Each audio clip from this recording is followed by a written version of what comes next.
Namun sebelum itu jangan lupa dukung channel Wita dengan cara klik subscribe, like, dan juga komen. Apabila kalian ada pertanyaan yang ingin kalian tanyakan, bisa kalian tanyakan di kolom komentar. Jangan lupa klik subscribe. Terima kasih.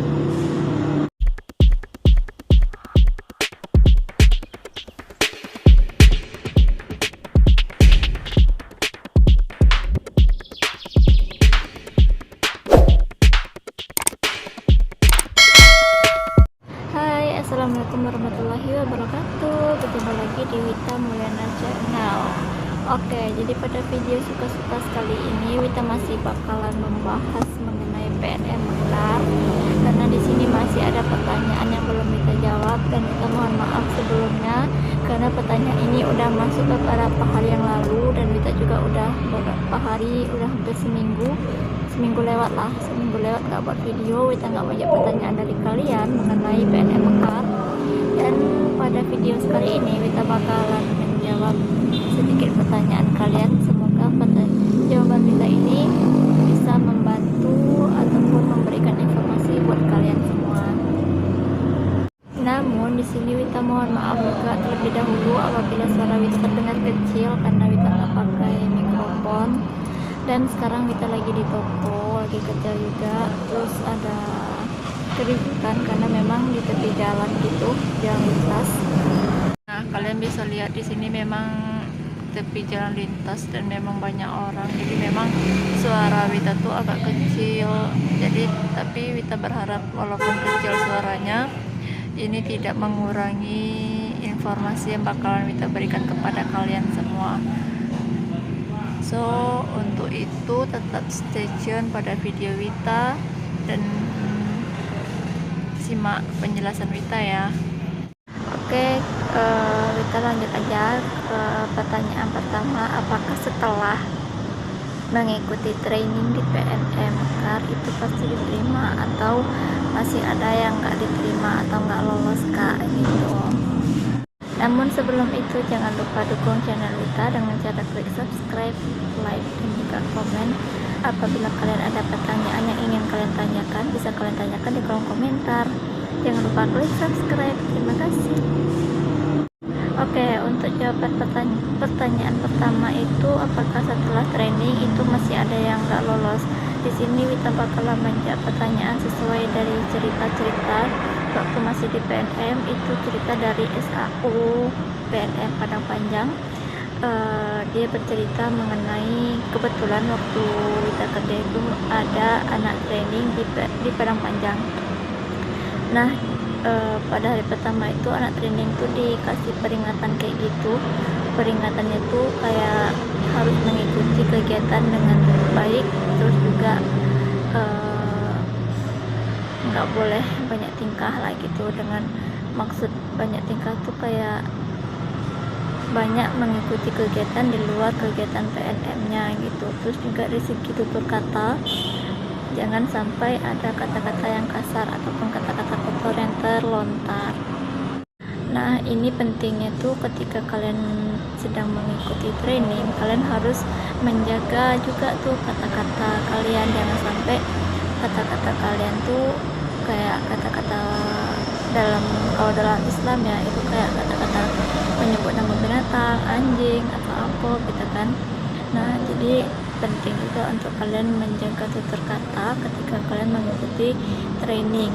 Apalagi ketika kalian di lapangan, itu sangat banyak juga tantangan dan juga rintangan yang kalian hadapi gitu. Karena kan setiap nasabah tuh memiliki watak yang berbeda gitu. Ada yang keras, ada yang marah-marah, dan juga ada yang baik kayak gitu kan.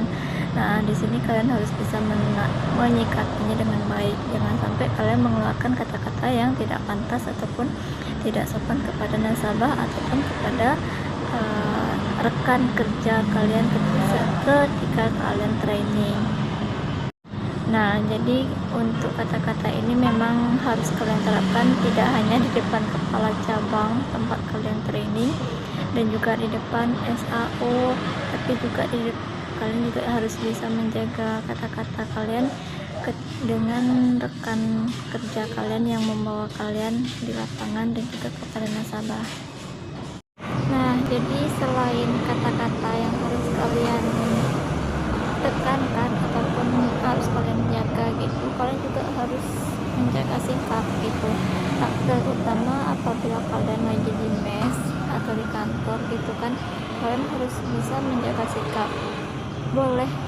Kalian boleh untuk akrab ataupun mungkin ada teman ataupun saudara kalian yang ada di mes atau di kantor PNM Mekar. Jadi kalian boleh akrab dengan mereka, kalian bisa menganggap mereka saudara, tapi kalian tidak boleh berbuat semena-mena dengan mereka gitu, terutama kepada SAO dan juga KC gitu.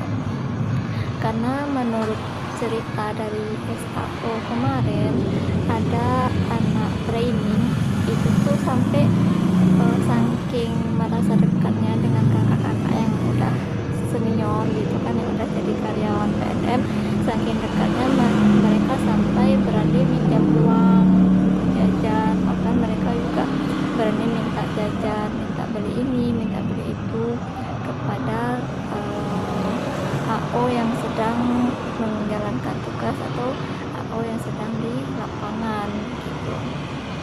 Jadi sikap seperti ini bisa membuat kalian tidak diterima menjadi karyawan di PNM. Oleh karena itu pentingnya kalian harus menjaga sikap dan juga menjaga perkataan kalian ketika kalian mengikuti training, baik mengikuti training ataupun kalian sudah mengikuti baik training ataupun kalian sudah menjadi karyawan, kalian tetap harus menjaga sikap kalian, harus sopan dan juga ramah kepada orang, tidak boleh berbuat semena-mena.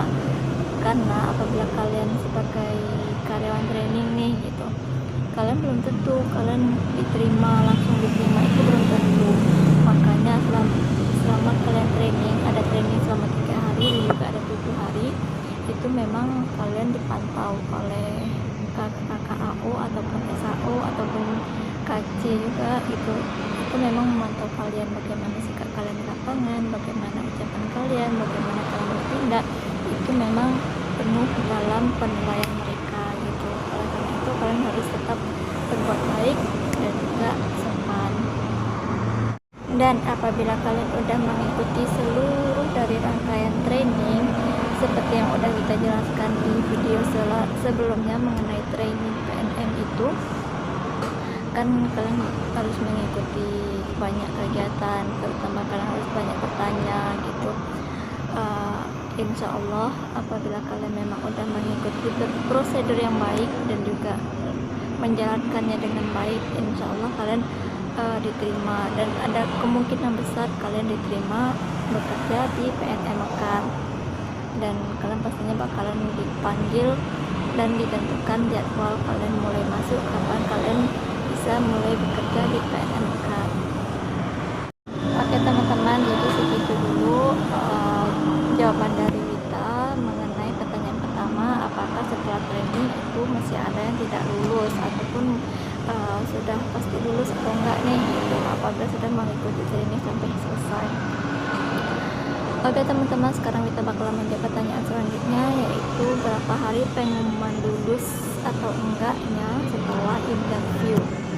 Nah, untuk jawaban ini sebenarnya kita sudah membuat video juga, sudah menjawab juga pertanyaan ini di video sebelumnya. Kalian juga bisa menonton lagi video-video kita sebelumnya yang udah kita upload di YouTube secara penuh mungkin kalian. Namun di sini kita bakalan menjawab secara ringkas saja ya untuk pertanyaan berapa hari panggilan lulus atau enggak lulusnya setelah interview. Nah, menurut pengalaman kita sih setelah interview yang itu kita menjalankan interview itu ada 2 kali. Yang pertama interview langsung di kantor dinas ketenagakerjaan Sumatera Barat di Disnaker. Itu interview pertama sebelum training. Nah, untuk interview pertama sebelum training itu kita mendapat informasi lulus atau enggaknya beda 3 hari. Jadi berselang 3 hari setelah Wita interview di kantor Disnaker itu, Wita langsung dapat informasi melalui grup WA-nya itu bahwa nama Wita lolos untuk mengikuti tahap selanjutnya, yaitu tahap training. tahap training ini Wita ditempatkan waktu itu di Kota Tangah, cabang Kota Tangah, dan Wita mengikuti training selama 3 hari. Setelah mengikuti training itu di hari ketiga itu Wita melakukan interview kembali, namun interview sekali ini dilakukan oleh kepala cabang di tempat Wita training gitu. Untuk bagaimana sih pertanyaan-pertanyaannya, kalian bisa lihat video Wita sebelumnya mengenai interview dan juga pengalaman kerja Wita gitu. Kalian bisa nonton lagi video itu. Dan di sini jarak antara setelah Wita mengikuti interview bersama KC kepala cabang di tempat Wita training itu berjarak 5 hari, 5 atau 6 lah, hampir seminggu menunggu. Setelah itu baru dapat kabar bahwa Wita diterima dan siap bekerja dan ditempatkan di Padang Panjang gitu. Nah, jadi untuk selang waktu itu nggak begitu lama dan paling lama tuh paling gitu kan, paling lama tuh 1 minggu, paling lama seminggu. Setelah interview kalian bakalan mendapatkan informasi lulus atau tidaknya, dan informasi ini bakalan untuk informasi selanjutnya, maksud itu informasi akhir gitu.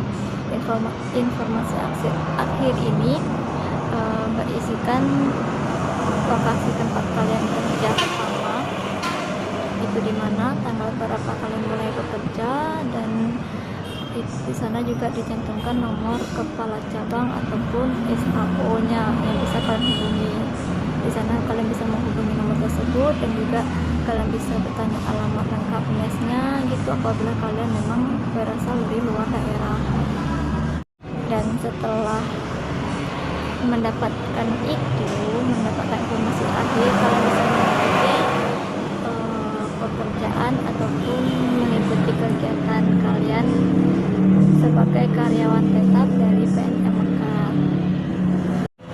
Oke teman-teman, segitu dulu penjelasan dari Wita, penjelasan yang Wita tahu untuk jawaban sekali ini.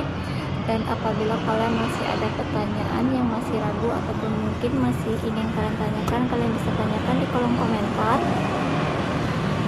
Dan jangan lupa support dan juga dukung channel ini dengan cara klik subscribe, like, dan juga share apabila kalian merasakan informasi penting dari video kita ini. Oke teman-teman.